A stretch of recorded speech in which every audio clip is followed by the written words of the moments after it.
કેમ છો? Good morning મારા વાલા મિત્રો. આજે તારીખ થઈ ગઈ છે 10/7/2026 અને વાર થયો મિત્રો આજે શુક્રવારનો દિવસ. વીકલી ટ્રેડિંગ સેશનનો મિત્રો આજે છેલ્લો દિવસ અને આજે માતાજીનો પણ દિવસ.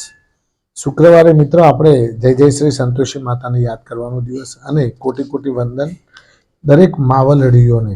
દરેક માવલડી એટલે કોઈ પણ માતાજી, જેમ કે અંબાજી માતા, ઉમિયા માતા, બહુચર માતા, પાવાગઢની માં, મહાકાળી માતા, બધાને આજે કોટી કોટી વંદન કરવાનો દિવસ. મિત્રો ગઈકાલે બજારમાં પરમ દિવસની મંદીની ઓછાઈઓમાંથી બહાર નીકળ્યા. પરમ દિવસે જબરદસ્ત ક્રેકડાઉન જોવા મળ્યું હતું. કાલે એમાંથી બહાર નીકળીને થોડા રાહત થઈ. આજે ફરીથી રાહત થોડી કરાવવાની છે એવું ગિફ્ટ નિફ્ટી ઉપરથી લાગી રહ્યું છે મિત્રો. અને બજારમાં ક્યાંક ને ક્યાંક ધીમે ધીમે ધીમે પાછી રોનક લોટતી હોય એવું જોવા મળી રહ્યું છે, ખરું મિત્રો? તો અને આજે કયા કયા સ્ટોક સેક્શનમાં રહી શકે છે એના ઉપર પણ આપણે આજે ચર્ચાઓ લઈશું. પરંતુ પહેલાં જોઈ લઈએ ગઈકાલનું બજાર કેવું રહ્યું, ખરું ને? એના ઉપર ફટાફટ ફોકસ કરીને આગળ વધીએ. એફઆઈડીઆઈની એક્ટિવિટી ઉપર પણ જોઈ લઈએ. તો નિફ્ટી મિત્રો ગઈકાલે 80 અંકના વધારા સાથે 23,962 અંક બંધ જોવા મળી અને સેન્સેક્સ 238 અંકના વધારા સાથે 76,741 બંધ જોવા મળી. હવે આના ઉપરથી એક વસ્તુ ખાસ કહી દઉં તમને કે મિત્રો કોન્સ્ટન્ટ બજાર ઉપર દોડશે તો મહિના 2 મહિનામાં તો નવો હાઈ થઈ જાય. એટલે આ લોકો એવું નથી ઈચ્છતા. આ લોકો કેવું ઈચ્છે છે કે બજારને પહેલાં ઉપર લઈ જાઓ, પછી પાછું ફેંકો, પછી ધીમે ધીમે ઉપર લઈ જાઓ, પછી પાછું ફેંકો. આ લોકોનો ટાર્ગેટ હોય કે ભાઈ આ વર્ષમાં આપણે આટલું જ બજારને ખેંચવું, કાં તો લઈ જવું, ઇકોનોમીની ગ્રોથ પ્રમાણે ચલાવવું. હવે એક સાથે રોજે રોજ દોડાવે તો બજાર ક્યાં પહોંચી જાય? એટલે હંમેશા કડાકો પણ એટલો જ જરૂરી છે. કડાકો આવશે એટલે સમજવાનું કે આપણી જે બજારની છે એની વેલ્થ વધતી જશે. બજારની સ્ટ્રેન્થ વધવા માટે કડાકો જરૂરી છે. કોન્સ્ટન્ટ ઉપર જશે તો તમને ડર લાગશે કે ક્યાંક ઉપરથી ફેંકશે તો, ક્યાંક ફેંકશે તો. અરે ભાઈ ફેંકવા દો ને, ખરું મિત્રો? એટલે બજારમાં હંમેશા ક્યાંક ને ક્યાંક આપણને એવું થતું હોય છે કે ખરેખર બજાર ધીમે ધીમે ઉપર જતું હોય એટલે આપણને એવું થાય કે એ ફેંક્યું. અને એ જે સહેજ અંદરનો ડર પેદા તો કરાવે. એક વખત ફેંકેલું હોય તો તમને મગજમાં રહે કે ના આપણું ફેંકે છે, આમ સીધી ઉપર જ ચડાઈ કરતા હોય તો તમને એવું એમ જ ના થાય. તમે એમ જ કહો કે લીધા જાઓ. અને આવું ફેંકે એટલે તમે પ્રોફિટે બુક કરો. એ લોકો કોઈ ગાડા નથી. એ લોકો બધું જ સેટિંગ કરીને રાખે છે, ખરું ને મિત્રો? અચ્છા, આ મિકેનિઝમને આપણે ધીરે ધીરે પછી ઓળખીશું. પહેલાં આપણે સેન્સેક્સ પણ 238 અંકના વધારા સાથે 76,741 બંધ જોવા મળ્યું. હવે એફઆઈડીઆઈની એક્ટિવિટી જોઈએ તો એફઆઈએ 532 કરોડ રૂપિયાની કેશ માર્કેટમાં વેચવાલી. ગઈકાલે મિત્રો 532 કરોડ રૂપિયાની કેશ માર્કેટમાં વેચવાલી કરી. સામે ડીઆઈઆઈએ 4 ગણી એટલે કે 2,057 કરોડ રૂપિયાની કેશ માર્કેટમાં ખરીદારી કરી. વધનારા શેરો ઘટનારા શેરો ઉપર ફોકસ કરીએ તો કલ્યાણ જ્વેલર્સ પહેલા નંબરે 18.4%ની જોરદાર તેજી. કલ્યાણ જ્વેલર્સમાં કાલે ધુઆધાર તેજી હતી. સીઈ ઇન્ફોર્મેટિવ સિસ્ટમ 14.8%ની તેજી. ચોઇસ ઇન્ટરનેશનલ 8%ની તેજી. સ્વિગી એમાં પણ 7.5%ની તેજી. લોધા ડેવલપર્સ એમાં 6.9%ની તેજી. પછી ગઈકાલે પણ આપણે કહ્યું હતું કેએનએસ ટેકનોલોજી એમાં પણ 6.8%. બધા જ ઇલેક્ટ્રોનિક્સ ગેજેટ્સવાળા સ્ટોક્સ દોડતા જોવા મળ્યા. કેએનએસ ટેકનોલોજી 6.8%ની તેજી. જ્યોતિ લેબ 6.6%ની તેજી. ખરું ને મિત્રો? હવે ડોક્ટર રેડ્ડીઝ લેબોરેટરી તૂટવામાં પહેલા નંબરે 5.9%ની મંદી જોવા મળી. જેએસડબલ્યુ ડ્યુલક્સ 4.3%ની મંદી. બીએલએસ ઇન્ટરનેશનલ 3.3%ની મંદી. સોલર ઇન્ડસ્ટ્રીઝ 3.3%ની મંદી. પછી મઝગાંવ ડોક એમાં પણ 3.2% મંદી, HEG એમાં પણ 2.4% મંદી, અદાણી એનર્જી એમાં પણ 2.2% મંદી જોવા મળી. હવે મિત્રો બજારમાં એક દિગ્ગજ કંપનીનું ગઈકાલે રિઝલ્ટ આવ્યું, TCSનું રિઝલ્ટ ખૂબ સારું છે અને રિઝલ્ટની અસર પણ સારી એવી જોવા મળશે મિત્રો, ખરું ને?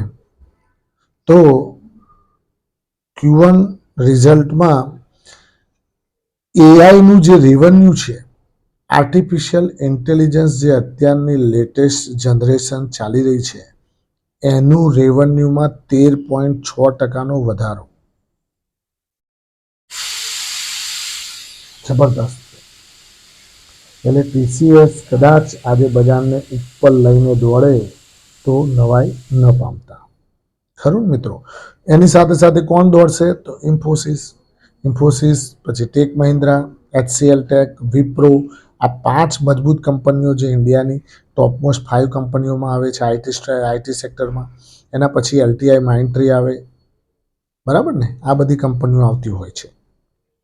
તો આ બધા કંપનીઓ પર તમે ધ્યાન રાખજો. અને આજે ફરીથી બેન્કિંગ અને આઈટી ફરીથી જોશમાં આવી જાય અને એ જોશમાં બજારને ઉપર ખેંચીને લઈ જાય તો પણ નવાઈ ન પામતા, ખરું મિત્રો? તો આ ખાસ ધ્યાન રાખજો. આમાં બેન્કિંગ અને આઈટી ઉપર બધા સ્ટોક્સ ઉપર આજે થોડી નજર રાખજો અને એમાં આપણને ફરીથી બજારને ઉપર ખેંચવામાં મદદરૂપ થાય તો નવાઈ ન પામતા. હવે આનંદ રાઠી વેલ્થનું પણ Q1 રિઝલ્ટ સારું આવ્યું છે, તો એમાં પણ આજે હલચલ જોવા મળી શકે છે મિત્રો, ખાસ ધ્યાન રાખજો, બરાબર? પછી એક ડિક્સન ટેકનોલોજી ઉપર થોડું ધ્યાન રાખજો. ડિક્સન ટેકનોલોજી આજે હલચલમાં રહી શકે છે કારણ કે વિવો મોબાઈલ છે એ વિવો મોબાઈલ સાથે એણે જોઈન્ટ વેન્ચર કરેલું છે, એ સરકારે એને મંજૂરી આપી દીધી છે. વિવો મોબાઈલ સાથે જોઈન્ટ વેન્ચરમાં ડિક્સન ટેકનોલોજીને સરકારે મંજૂરી મળી ગઈ છે, તો એમાં આજે ફરીથી ગઈકાલે તો 4.5%ની તેજી હતી, 13,400ની આસપાસ ચાલી રહ્યો છે મિત્રો. એટલે ડિક્સન ટેકનોલોજી હમણાંથી ન્યૂઝ બેઝ અને ફંડામેન્ટલી ખૂબ જ સાઉન્ડ કંપની હોવાથી ધીમે એમાં નીચના લેવલથી બાઇંગ ચાલુ થઈ ગયું છે મિત્રો, તો એમાં ધ્યાન રાખજો. હવે મિત્રો બીજું એક ખાસ કહેવાનું તમને કે બજારમાં ધીમે સોનું અને ચાંદી પણ રિકવર થઈ રહ્યું છે, એટલે મેટલ સ્ટોક્સ ઉપર પણ તમે થોડું ધ્યાન રાખજો. મેટલ સ્ટોક્સ પણ એમાં હલચલમાં રહી શકે છે મિત્રો. કયા? હિન્દાલ્કો, પછી નાલ્કો, પછી Tata steel, Hindustan copper, Hindustan zinc, Vedanta, આ બધા સ્ટોક્સ ઉપર ખાસ ધ્યાન રાખજો. એમાં હવે તો બધા ડિવિઝન પડી ગયા છે ડિફરન્ટ. એમાં વેદાંતા આયરન એન્ડ સ્ટીલ, ખરું ને? બધા અલગ સ્ટોક્સ ઉપર તમે ધ્યાન રાખી શકો છો મિત્રો. તો હવે બજારની અંદર એક સાથે 500-550 અંકનો કડાકો માર્યો. હવે ધીમે 80-100 કરીને પાછા બીજા 4-5 દાડા કાઢે ઉપર લઈ જવામાં, તો ત્યારે 500 પોઈન્ટ થાય, સમજો. ત્યાં પહોંચવા માટે ધીમે પાછા ઉપર લઈ જાય, એટલે પાછા બીજા 5 દાડા, આગળના 5 દાડા પાછા વધવામાં બગાડ્યા હતા 5-7 દાડા, એટલે 5-7 દાડા આગળના, પાછા એક દાડોમાં કડાકો મારીને પાછા હતા ત્યાં લાવી દીધા, પછી પાછા ત્યાં પહોંચવા માટે ફરીથી 5-7 દાડા, એટલે મહિનો એમને આરામથી જતો રહે, ખરું મિત્રો? આખું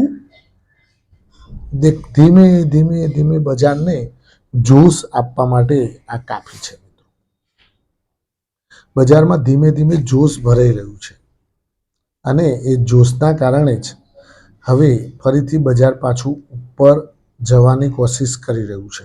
અને મેં પહેલાં પણ કહ્યું હતું, જ્યારે પરમ દિવસે કડાકો આવ્યો હતો ત્યારે જ, કે સહેજ પણ પેનિકી કરતા નહીં. બજારમાં માલ ઘટાડો મળે ત્યાં તમને સારો લાગતો સ્ટોક્સ તમે ખરીદી શકો છો. તમને દિલથી સારું લાગવું જોઈએ, ફંડામેન્ટલી તમને સાઉન્ડ લાગવા જોઈએ, ભવિષ્યમાં એનો ગ્રોથ તમને દેખાવો જોઈએ, તો તમે એ સ્ટોક્સની અંદર ઇન્વેસ્ટ કરી શકો છો. Thank you very much. ખૂબ ખૂબ આભાર. આજનો દિવસ તમારા માટે શુભ રહે, લાભદાયી રહે, ફળદાયી રહે એવી માય પ્રોફિટ પોઈન્ટ ચેનલ વતી આપ સૌને શુભ. Thank you.